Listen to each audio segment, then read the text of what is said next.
My name is Wes Gifford. I'm the Internet Sales Manager here at Hollingsworth Richards Ford and Mazda. This is our BDC/Internet department, and what we do is we keep a visual representation of everything. Where are you located at? We're in Baton Rouge, Louisiana. Okay, no problem. And how long has this department been here? This department has been in service for a little over a year. We're looking like a year and a half or so. Okay, so right now let's introduce the people here. I'm Misha. Okay, how long you been working here? I've been with the company for 3 years. I've been in the internet department for 3 months. Okay, no problem. And you are? I'm AJ, and I've been here for 3 months. Okay. And you are, sir? I'm Ernest. I've been with the company about 7 months. I've been in this department about a month. Okay, and then this is your desk? This is mine. Okay, and you are? Ashley, How long you been here? for a year and 2 months. Okay. Now, take me over to the board. Explain this. The board right now, what we show is, we show current leads to date, good leads to date.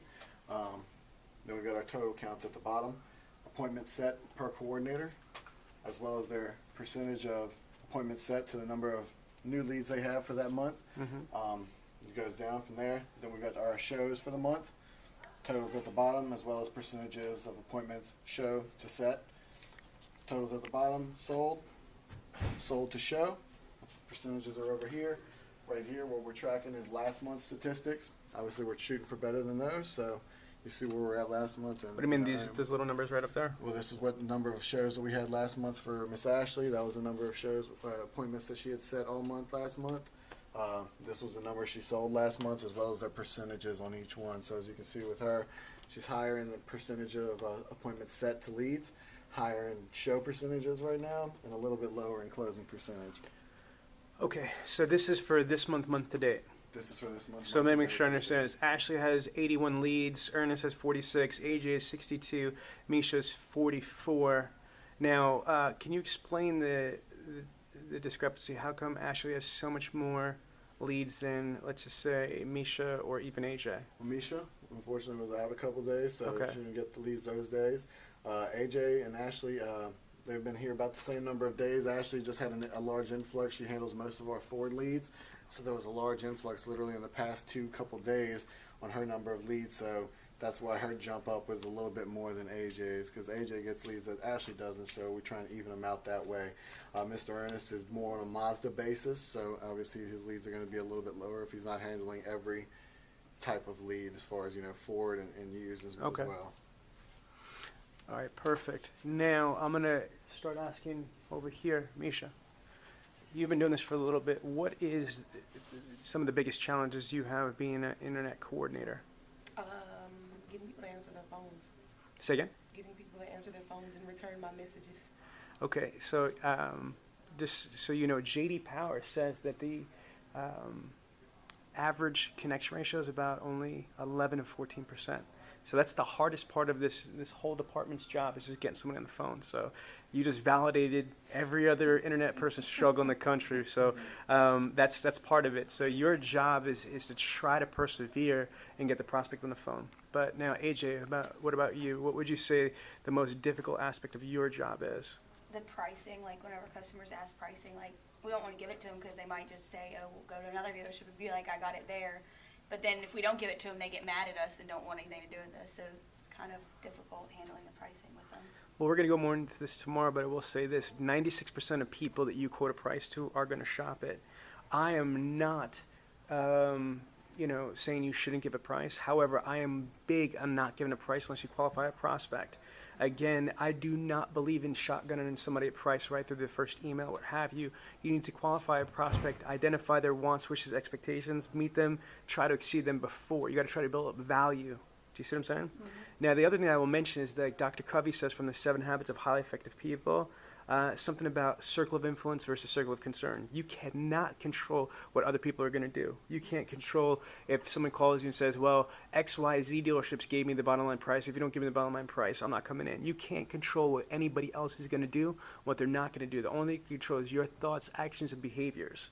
Do you follow me? Yeah, I do. So once we turn on it and go over tomorrow again, your overall operational strategy, your process, just do what you can do, and what you can't close, you can't close. Remember, on average, we're looking for a 10 to 12% closing ratio. an average 10 to 12% closing ratio. That's it. That means 88 to 90% of people that you do not get on the phone, that you get on the phone are not going to buy a car anyway. Does that make sense? Yeah. So don't worry about it. If you don't close someone, it's probably part of the 88 to 90% you're not going to close. Yeah. Make sense? Yeah, so I shouldn't give them, like, even if they're like, I got this there, like, I can't give me the bottom line price. I don't want to. Well, no, since you're going to ask me and we're on video, I'll give you the answer. Here's the whole thing, outgoing phone call process. Step 5, you're identifying, you're asking the qualifying question. Did I catch it at a good time? Yes. Okay, step 2. Step 3, I'm calling about your internet purchase request on X amount, of vehicle. Step 4 is pace the conversation. Step 5, you're going to qualify. Have you ever purchased a vehicle online before? If they say no, okay, not a problem. Step 6. What were you looking to accomplish by going online? If they say price, you're going to be trained to give them a rebuttal. Let's just say something like, if I wasn't able to get you the absolute best deal, I would never expect you to buy a vehicle from me, okay? And if they say, okay, Sean, that's great, but what's my price? I would hit them in step 2, hit them with the range. Well, you know what? That vehicle is between $18,000 and $19,995. So besides price, what else is important to you? So after you hit them with the rebuttal, you're going to transition to try to find out what else is important. If they say, listen, Sean or AJ or whoever, right?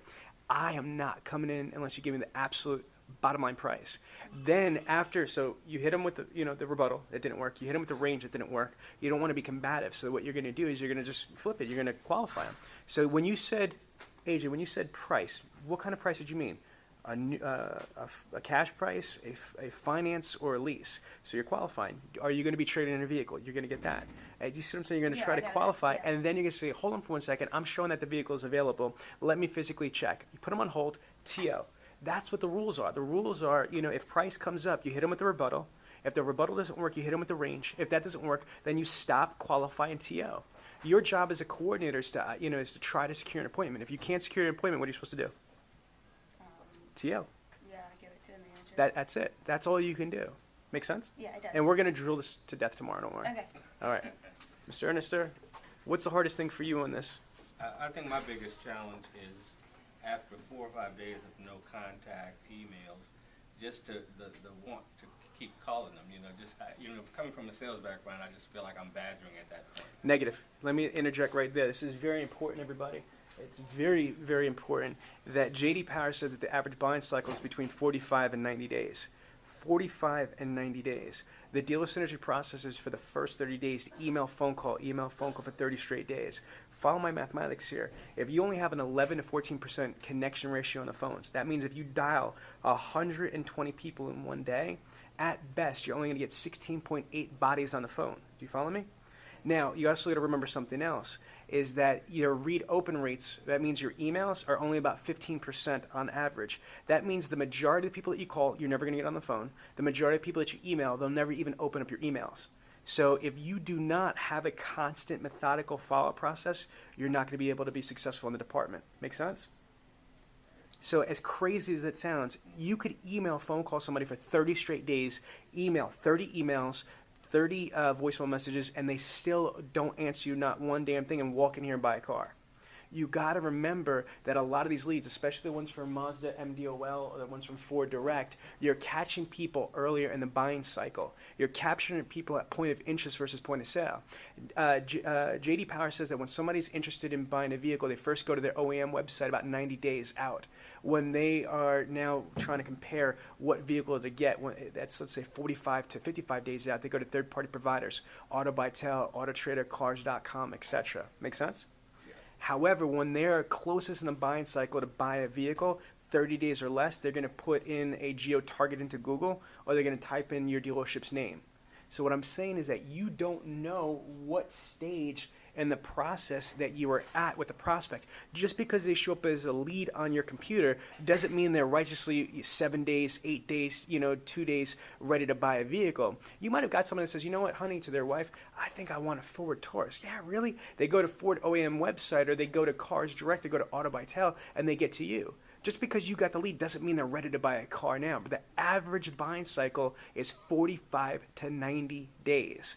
Almost every single lead that you all get here, I promise you, is not a 30-day or less prospect. So you have to persevere through it and have a methodical follow-up process. Make sense?